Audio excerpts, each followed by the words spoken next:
So I want to take a minute here and talk about Sony's first party games. And while the issue at hand probably isn't going to change, it's been bothering me for a while now. And the question is, why are all of Sony's games turning into The Last of Us or some kind of version of it?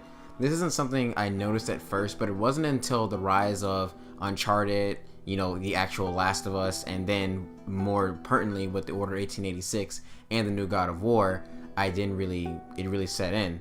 I want to say that I don't hate any of these games, but the similarities between them are so blatantly clear I can hardly tell the difference between them sometimes. When the trailer for the new God of War was revealed, I genuinely thought this was The Last of Us Part 2, or some extra footage for Horizon Zero Dawn. It wasn't until Kratos was revealed I was like, holy shit, this is actually God of War? What?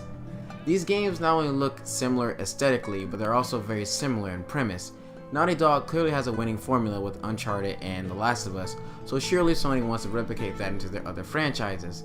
But here's the thing, when Sony does that, they take away from what makes their first party lineup diverse in the first place. Stop me if you've heard this before. You're playing a game where an old battle-hardened hero or anti-hero must help the young, inexperienced companion on their journey while discovering something about themselves and face whatever hardships meet them along the way. It's a tried and true formula that has been told time and time again in various mediums, and that's fine.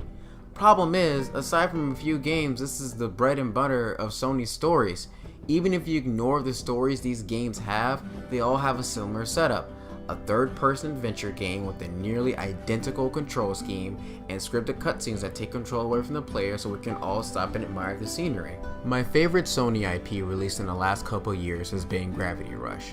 Gravity Rush is a break from the standard IP you'd see from Sony. While it clearly has a story, the focus was put primarily on the gameplay.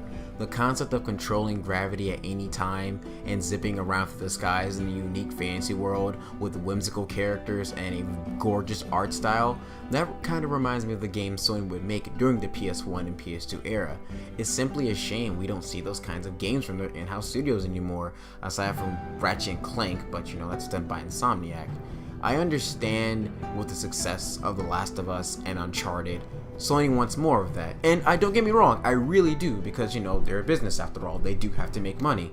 And they're catering to the demographic that's been, buying these games in droves, as you can see the sales numbers.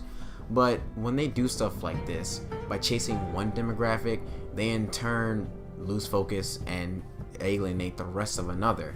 Different isn't always better, that's true, but to be better, you have to be different.